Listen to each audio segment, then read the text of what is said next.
Chapter 12. Rehoboam went to Shechem, for all the Israelites had gone there to make him king. When Jeroboam son of Nebat heard this, he was still in Egypt, where he had fled from King Solomon. He returned from Egypt. So they sent for Jeroboam, and he and the whole assembly of Israel went to Rehoboam and said to him, Your father put a heavy yoke on us, but now lighten the harsh labor and the heavy yoke he put on us, and we will serve you. Rehoboam answered, Go away for 3 days, and then come back to me. So the people went away. Then King Rehoboam consulted the elders who had served his father Solomon during his lifetime. How would you advise me to answer these people? He asked. They replied, If today you will be a servant to these people, and serve them and give them a favorable answer, they will always be your servants. But Rehoboam rejected the advice the elders gave him and consulted the young men who had grown up with him and were serving him. He asked them, What is your advice? How should we answer these people who say to me, Lighten the yoke your father put on us? The young men who had grown up with him replied, Tell these people who have said to you, Your father put a heavy yoke on us, but make our yoke lighter. Tell them, My little finger is thicker than my father's waist. My father laid on you a heavy yoke. I will make it even heavier. My father scourged you with whips. I will scourge you with scorpions. 3 days later, Jeroboam and all the people returned to Rehoboam, as the king had said. Come back to me in 3 days. The king answered the people harshly. Rejecting the advice given him by the elders, he followed the advice of the young men and said, My father made your yoke heavy. I will make it even heavier. My father scourged you with whips. I will scourge you with scorpions. So the king did not listen to the people, for this turn of events was from the Lord, to fulfill the word the Lord had spoken to Jeroboam, son of Nebat, through Ahijah the Shilonite. When all Israel saw that the king refused to listen to them, they answered the king, What share do we have in David? What part in Jesse's son? To your tents, O Israel. Look after your own house, O David. So the Israelites went home. But as for the Israelites who were living in the towns of Judah, Rehoboam still ruled over them. King Rehoboam sent out Adoniram, who was in charge of forced labor, but all Israel stoned him to death. King Rehoboam, however, managed to get into his chariot and escape to Jerusalem. So Israel has been in rebellion against the house of David to this day. When all the Israelites heard that Jeroboam had returned, they sent and called him to the assembly and made him king over all Israel. Only the tribe of Judah remained loyal to the house of David. When Rehoboam arrived in Jerusalem, he mustered the whole house of Judah and the tribe of Benjamin, 180,000 fighting men, to make war against the house of Israel and to regain the kingdom for Rehoboam, son of Solomon. But this word of God came to Shemaiah, the man of God. Say to Rehoboam, son of Solomon, king of Judah, to the whole house of Judah and Benjamin, and to the rest of the people, This is what the Lord says, Do not go up to fight against your brothers, the Israelites. Go home, every one of you, for this is my doing. So they obeyed the word of the Lord and went home again, as the Lord had ordered. Then Jeroboam fortified Shechem in the hill country of Ephraim and lived there. From there he went out and built up Peniel. Jeroboam thought to himself, The kingdom will now likely revert to the house of David. If these people go up to offer sacrifices at the temple of the Lord in Jerusalem, they will again give their allegiance to their lord Rehoboam, king of Judah. They will kill me and return to King Rehoboam.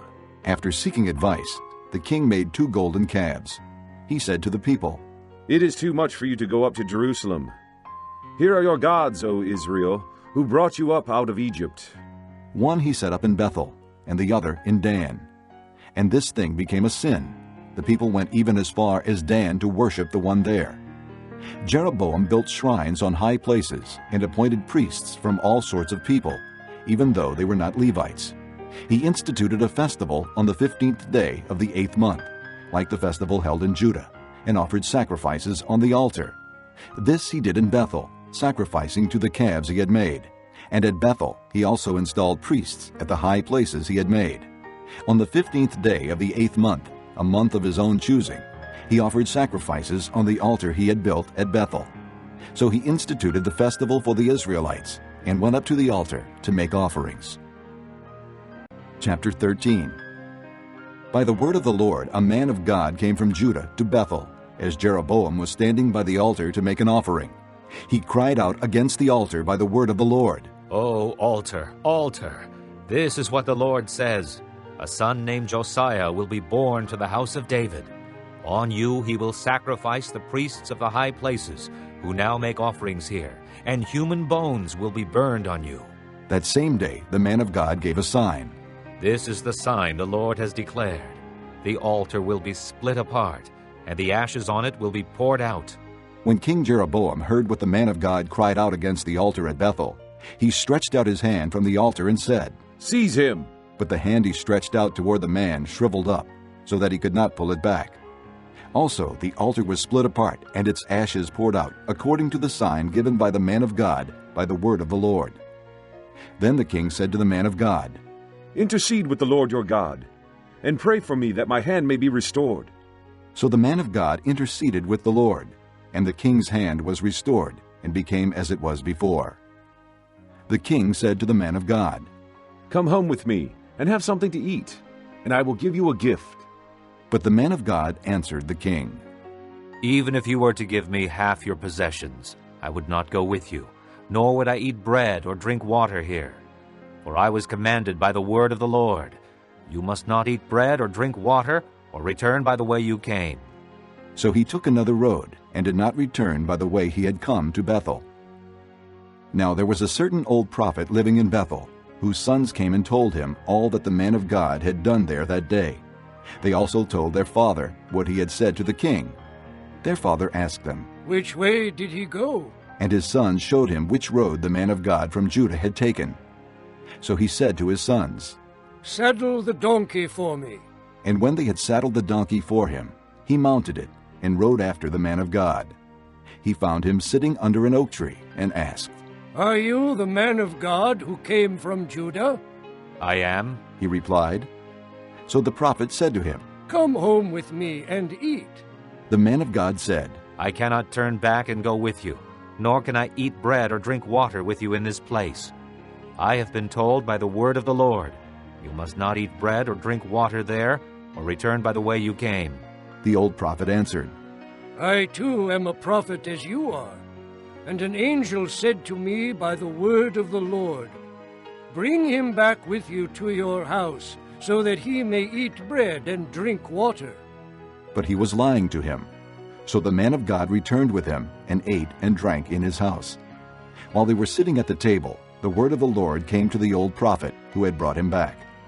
He cried out to the man of God who had come from Judah, This is what the Lord says. You have defied the word of the Lord, and have not kept the command the Lord your God gave you. You came back and ate bread and drank water in the place where he told you not to eat or drink. Therefore your body will not be buried in the tomb of your fathers. When the man of God had finished eating and drinking, the prophet who had brought him back saddled his donkey for him. As he went on his way, a lion met him on the road and killed him, and his body was thrown down on the road, with both the donkey and the lion standing beside it. Some people who passed by saw the body thrown down there, with the lion standing beside the body, and they went and reported it in the city where the old prophet lived. When the prophet who had brought him back from his journey heard of it, he said, It is the man of God who defied the word of the Lord. The Lord has given him over to the lion, which has mauled him and killed him, as the word of the Lord had warned him. The prophet said to his sons, Saddle the donkey for me. And they did so. Then he went out and found the body thrown down on the road, with the donkey and the lion standing beside it. The lion had neither eaten the body nor mauled the donkey. So the prophet picked up the body of the man of God, laid it on the donkey, and brought it back to his own city to mourn for him and bury him. Then he laid the body in his own tomb, and they mourned over him and said, Oh, my brother. After burying him, he said to his sons, When I die, bury me in the grave where the man of God is buried. Lay my bones beside his bones. For the message he declared by the word of the Lord against the altar in Bethel, and against all the shrines on the high places, in the towns of Samaria will certainly come true. Even after this, Jeroboam did not change his evil ways, but once more appointed priests for the high places from all sorts of people. Anyone who wanted to become a priest, he consecrated for the high places. This was the sin of the house of Jeroboam that led to its downfall and to its destruction from the face of the earth. Chapter 14. At that time, Abijah, son of Jeroboam, became ill, and Jeroboam said to his wife, Go, disguise yourself, so you won't be recognized as the wife of Jeroboam. Then go to Shiloh. Ahijah the prophet is there, the one who told me I would be king over this people. Take 10 loaves of bread with you, some cakes and a jar of honey, and go to him. He will tell you what will happen to the boy. So Jeroboam's wife did what he said, and went to Ahijah's house in Shiloh. Now Ahijah could not see. His sight was gone because of his age. But the Lord had told Ahijah, Jeroboam's wife is coming to ask you about her son, for he is ill, and you are to give her such and such an answer. When she arrives, she will pretend to be someone else. So when Ahijah heard the sound of her footsteps at the door, he said, Come in, wife of Jeroboam. Why this pretense? I have been sent to you with bad news. Go, tell Jeroboam that this is what the Lord, the God of Israel, says. I raised you up from among the people and made you a leader over my people Israel. I tore the kingdom away from the house of David and gave it to you. But you have not been like my servant David, who kept my commands and followed me with all his heart, doing only what was right in my eyes. You have done more evil than all who lived before you. You have made for yourself other gods, idols made of metal. You have provoked me to anger and thrust me behind your back. Because of this, I am going to bring disaster on the house of Jeroboam. I will cut off from Jeroboam every last male in Israel, slave or free. I will burn up the house of Jeroboam as one burns dung, until it is all gone. Dogs will eat those belonging to Jeroboam who die in the city, and the birds of the air will feed on those who die in the country. The Lord has spoken. As for you, go back home. When you set foot in your city, the boy will die. All Israel will mourn for him and bury him. He is the only one belonging to Jeroboam who will be buried, because he is the only one in the house of Jeroboam in whom the Lord, the God of Israel, has found anything good. The Lord will raise up for himself a king over Israel who will cut off the family of Jeroboam. This is the day. What? Yes, even now. And the Lord will strike Israel so that it will be like a reed swaying in the water. He will uproot Israel from this good land that he gave to their forefathers and scatter them beyond the river, because they provoked the Lord to anger by making Asherah poles. And he will give Israel up because of the sins Jeroboam has committed and has caused Israel to commit. Then Jeroboam's wife got up and left and went to Tirzah. As soon as she stepped over the threshold of the house, the boy died. They buried him, and all Israel mourned for him, as the Lord had said through his servant, the prophet Ahijah. The other events of Jeroboam's reign, his wars and how he ruled, are written in the book of the annals of the kings of Israel. He reigned for 22 years, and then rested with his fathers. And Nadab his son succeeded him as king. Rehoboam, son of Solomon, was king in Judah. He was 41 years old when he became king, and he reigned 17 years in Jerusalem, the city the Lord had chosen out of all the tribes of Israel in which to put his name. His mother's name was Naamah. She was an Ammonite. Judah did evil in the eyes of the Lord. By the sins they committed, they stirred up his jealous anger more than their fathers had done. They also set up for themselves high places, sacred stones, and Asherah poles on every high hill and under every spreading tree. There were even male shrine prostitutes in the land. The people engaged in all the detestable practices of the nations the Lord had driven out before the Israelites. In the 5th year of King Rehoboam, Shishak, king of Egypt, attacked Jerusalem. He carried off the treasures of the temple of the Lord and the treasures of the royal palace. He took everything, including all the gold shields Solomon had made. So King Rehoboam made bronze shields to replace them, and assigned these to the commanders of the guard on duty at the entrance to the royal palace. Whenever the king went to the Lord's temple, the guards bore the shields, and afterward they returned them to the guard room. As for the other events of Rehoboam's reign and all he did, are they not written in the book of the annals of the kings of Judah? There was continual warfare between Rehoboam and Jeroboam, and Rehoboam rested with his fathers and was buried with them in the city of David. His mother's name was Naamah. She was an Ammonite, and Abijah, his son, succeeded him as king. Chapter 15. In the 18th year of the reign of Jeroboam, son of Nebat, Abijah became king of Judah, and he reigned in Jerusalem 3 years. His mother's name was Maacah, daughter of Abishalom. He committed all the sins his father had done before him. His heart was not fully devoted to the Lord his God, as the heart of David his forefather had been. Nevertheless, for David's sake the Lord his God gave him a lamp in Jerusalem, by raising up a son to succeed him, and by making Jerusalem strong. For David had done what was right in the eyes of the Lord, and had not failed to keep any of the Lord's commands all the days of his life, except in the case of Uriah the Hittite. There was war between Rehoboam and Jeroboam throughout Abijah's lifetime. As for the other events of Abijah's reign and all he did, are they not written in the book of the annals of the kings of Judah? There was war between Abijah and Jeroboam, and Abijah rested with his fathers and was buried in the city of David, and Asa his son succeeded him as king. In the 20th year of Jeroboam king of Israel, Asa became king of Judah, and he reigned in Jerusalem 41 years. His grandmother's name was Maacah, daughter of Abishalom. Asa did what was right in the eyes of the Lord, as his father David had done. He expelled the male shrine prostitutes from the land and got rid of all the idols his father had made. He even deposed his grandmother Maacah from her position as queen mother, because she had made a repulsive Asherah pole. Asa cut the pole down and burned it in the Kidron Valley. Although he did not remove the high places, Asa's heart was fully committed to the Lord all his life. He brought into the temple of the Lord the silver and gold and the articles that he and his father had dedicated.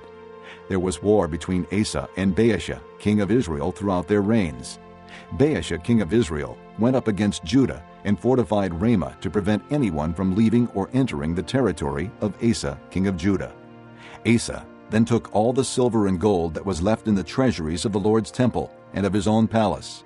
He entrusted it to his officials and sent them to Ben-Hadad, son of Tabrimmon, the son of Hezion, the king of Aram, who was ruling in Damascus. "Let there be a treaty between me and you," he said, "as there was between my father and your father. See, I am sending you a gift of silver and gold. Now, break your treaty with Baasha, king of Israel, so he will withdraw from me." Ben-Hadad agreed with King Asa and sent the commanders of his forces against the towns of Israel. He conquered Ijon, Dan, Abel-Beth-Maacah, and all Kinnereth, in addition to Naphtali. When Baasha heard this, he stopped building Ramah and withdrew to Tirzah. Then King Asa issued an order to all Judah. No one was exempt, and they carried away from Ramah the stones and timber Baasha had been using there. With them King Asa built up Geba in Benjamin, and also Mizpah. As for all the other events of Asa's reign, all his achievements, all he did in the cities he built, are they not written in the book of the annals of the kings of Judah? In his old age, however, his feet became diseased. Then Asa rested with his fathers and was buried with them in the city of his father David.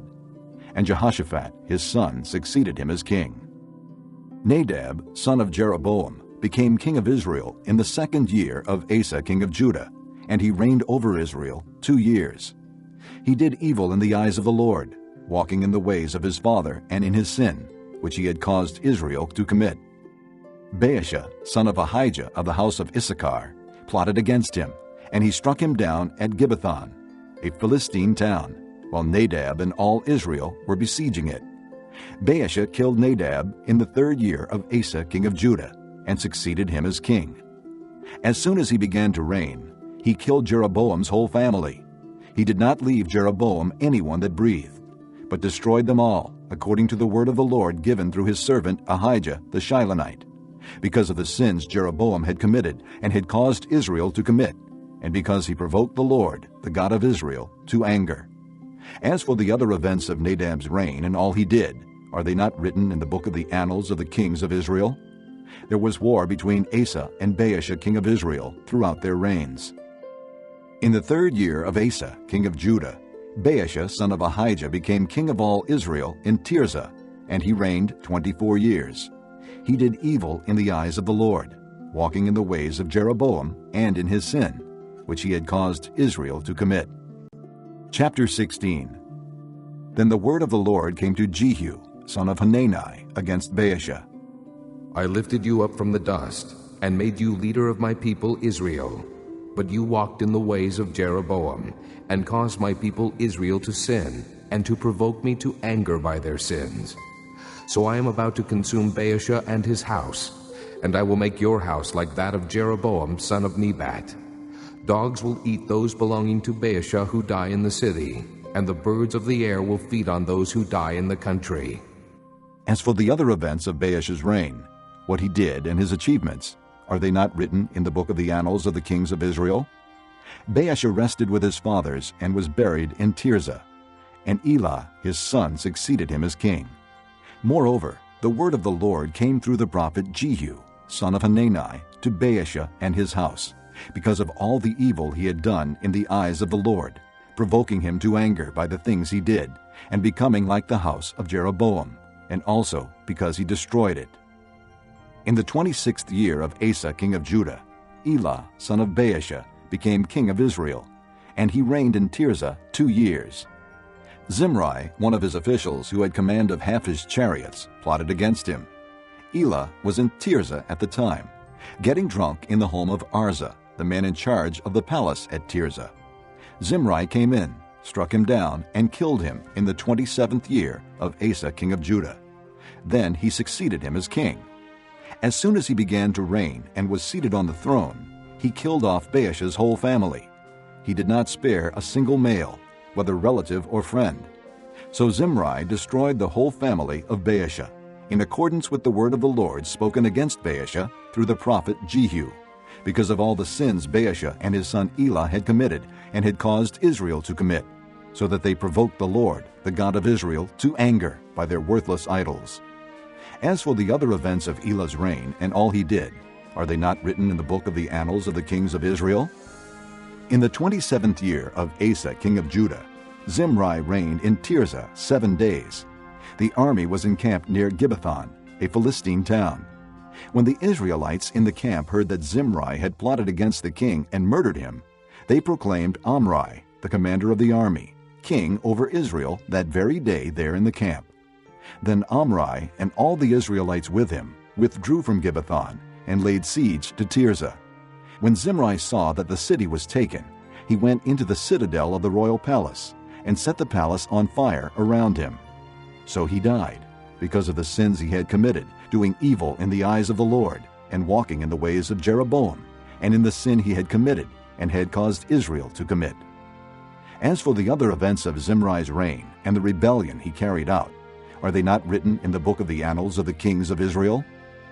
Then the people of Israel were split into 2 factions. Half supported Tibni son of Ginath for king, and the other half supported Omri. But Omri's followers proved stronger than those of Tibni son of Ginath. So Tibni died, and Omri became king. In the 31st year of Asa king of Judah, Omri became king of Israel, and he reigned 12 years, 6 of them in Tirzah. He bought the hill of Samaria from Shemer for 2 talents of silver, and built a city on the hill, calling it Samaria, after Shemer, the name of the former owner of the hill. But Omri did evil in the eyes of the Lord, and sinned more than all those before him. He walked in all the ways of Jeroboam son of Nebat, and in his sin, which he had caused Israel to commit, so that they provoked the Lord, the God of Israel, to anger by their worthless idols. As for the other events of Omri's reign, what he did and the things he achieved, are they not written in the book of the annals of the kings of Israel? Omri rested with his fathers, and was buried in Samaria. And Ahab his son succeeded him as king.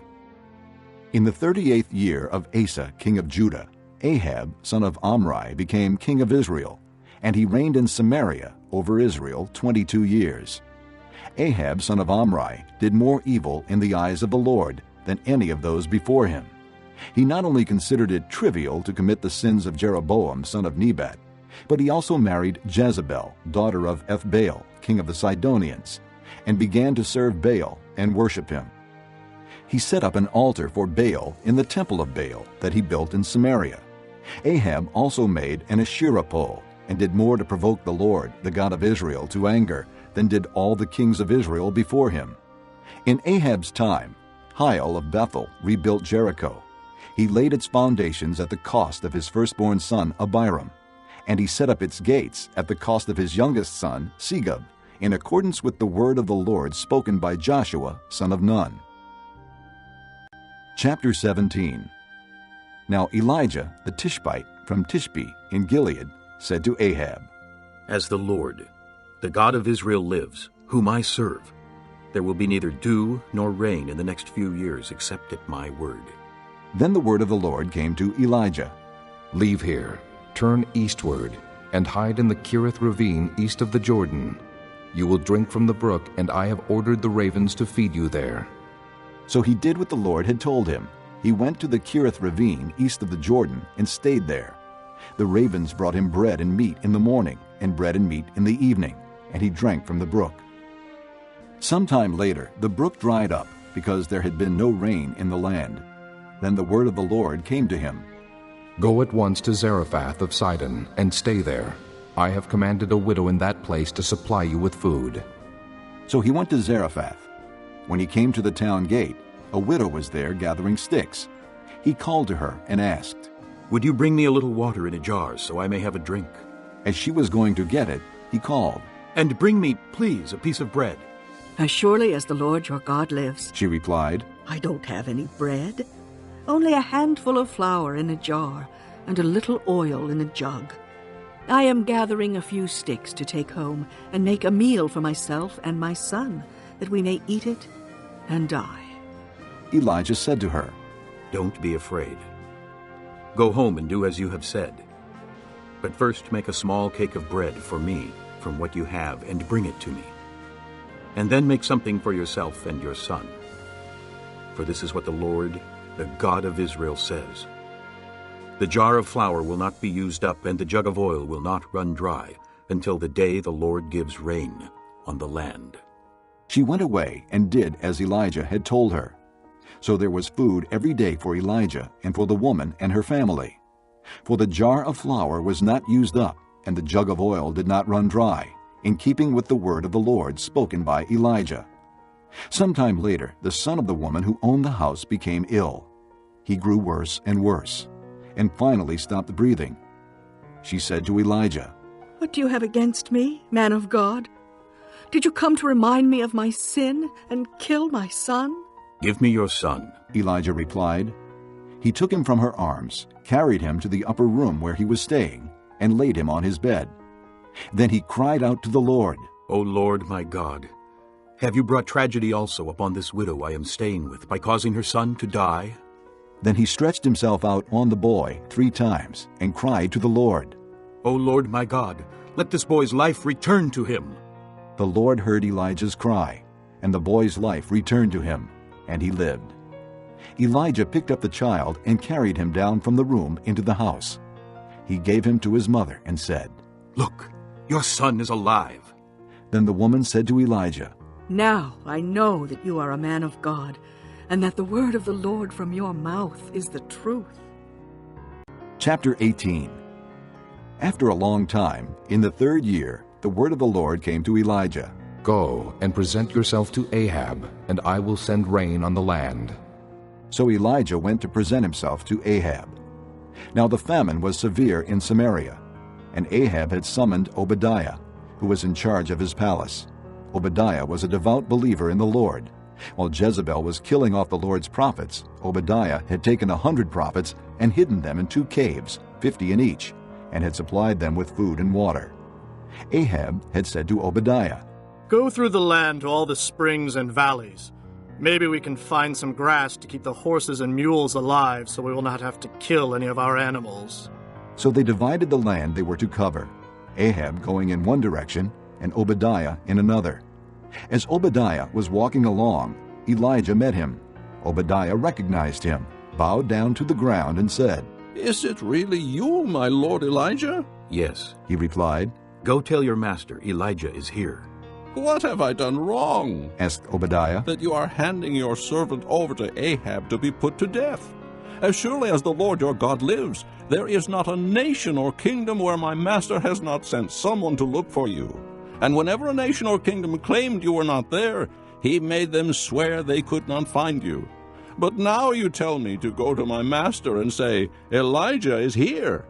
I don't know where the Spirit of the Lord may carry you when I leave you. If I go and tell Ahab and he doesn't find you, he will kill me. Yet I, your servant, have worshipped the Lord since my youth. Haven't you heard, my lord, what I did while Jezebel was killing the prophets of the Lord? I hid 100 of the Lord's prophets in 2 caves, 50 in each, and supplied them with food and water. And now you tell me to go to my master and say, 'Elijah is here.' He will kill me." Elijah said, "As the Lord Almighty lives, whom I serve, I will surely present myself to Ahab today."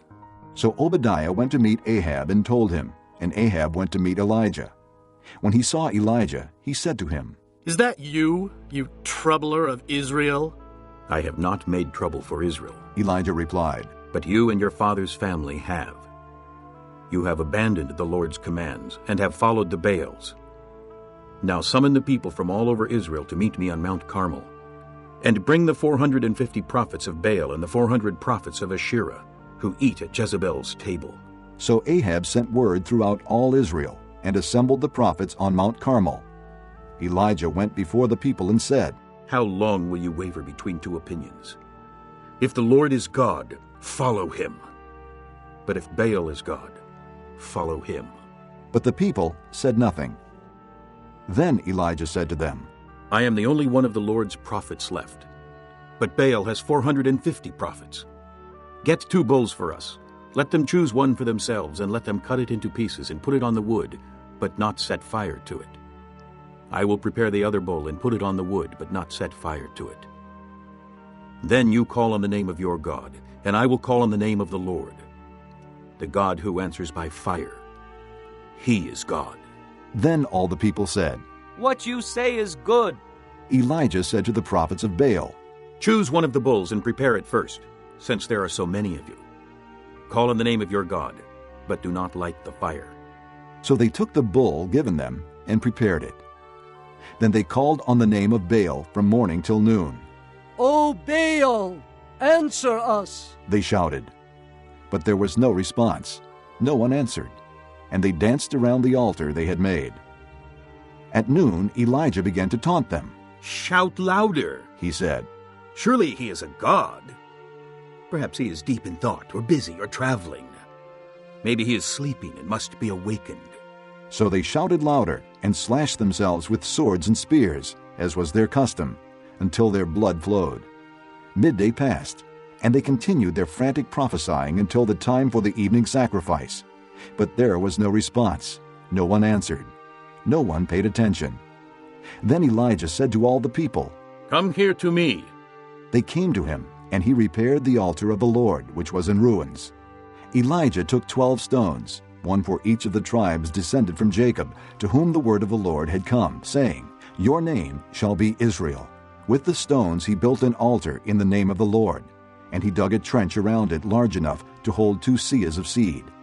He arranged the wood, cut the bull into pieces, and laid it on the wood. Then he said to them, "Fill 4 large jars with water and pour it on the offering and on the wood. Do it again," he said, and they did it again. "Do it a 3rd time," he ordered, and they did it the 3rd time.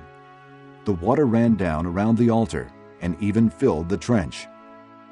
At the time of sacrifice, the prophet Elijah stepped forward and prayed, "O Lord, God of Abraham, Isaac, and Israel, let it be known today that you are God in Israel, and that I am your servant and have done all these things at your command. Answer me, O Lord, answer me, so these people will know that you, O Lord, are God, and that you are turning their hearts back again." Then the fire of the Lord fell and burned up the sacrifice, the wood, the stones, and the soil, and also licked up the water in the trench. When all the people saw this, they fell prostrate and cried, "The Lord, He is God! The Lord, He is God!" Then Elijah commanded them. Seize the prophets of Baal. Don't let anyone get away. They seized them, and Elijah had them brought down to the Kishon valley and slaughtered there. And Elijah said to Ahab, Go, eat and drink, for there is the sound of a heavy rain. So Ahab went off to eat and drink. But Elijah climbed to the top of Carmel, bent down to the ground, and put his face between his knees. Go and look toward the sea, he told his servant. And he went up and looked. There is nothing there, he said. 7 times Elijah said, Go back. The 7th time the servant reported, A cloud as small as a man's hand is rising from the sea. So Elijah said, Go and tell Ahab, hitch up your chariot and go down before the rain stops you. Meanwhile, the sky grew black with clouds, the wind rose, a heavy rain came on, and Ahab rode off to Jezreel. The power of the Lord came upon Elijah, and tucking his cloak into his belt, he ran ahead of Ahab all the way to Jezreel. Chapter 19. Now Ahab told Jezebel everything Elijah had done, and how he had killed all the prophets with the sword. So Jezebel sent a messenger to Elijah to say, May the gods deal with me, be it ever so severely, if by this time tomorrow I do not make your life like that of one of them. Elijah was afraid and ran for his life. When he came to Beersheba in Judah, he left his servant there, while he himself went a day's journey into the desert. He came to a broom tree, sat down under it, and prayed that he might die. I have had enough, Lord, he said. Take my life. I am no better than my ancestors. Then he lay down under the tree and fell asleep. All at once an angel touched him and said, Get up and eat. He looked around, and there by his head was a cake of bread baked over hot coals, and a jar of water. He ate and drank, and then lay down again. The angel of the Lord came back a second time and touched him, and said, Get up and eat, for the journey is too much for you. So he got up and ate and drank. Strengthened by that food, he traveled 40 days and 40 nights until he reached Horeb, the mountain of God. There he went into a cave and spent the night. And the word of the Lord came to him. What are you doing here, Elijah? He replied, I have been very zealous for the Lord God Almighty. The Israelites have rejected your covenant, broken down your altars, and put your prophets to death with the sword. I am the only one left, and now they are trying to kill me too. The Lord said, Go out and stand on the mountain in the presence of the Lord, for the Lord is about to pass by. Then a great and powerful wind tore the mountains apart and shattered the rocks before the Lord, but the Lord was not in the wind. After the wind there was an earthquake, but the Lord was not in the earthquake. After the earthquake came a fire, but the Lord was not in the fire. And after the fire came a gentle whisper. When Elijah heard it, he pulled his cloak over his face and went out and stood at the mouth of the cave. Then a voice said to him, What are you doing here, Elijah? He replied, I have been very zealous for the Lord God Almighty. The Israelites have rejected your covenant, broken down your altars, and put your prophets to death with the sword. I am the only one left, and now they are trying to kill me too. The Lord said to him, Go back the way you came, and go to the desert of Damascus. When you get there, anoint Hazael, king over Aram. Also anoint Jehu, son of Nimshi, king over Israel. And anoint Elisha, son of Shaphat from Abel-Meholah, to succeed you as prophet.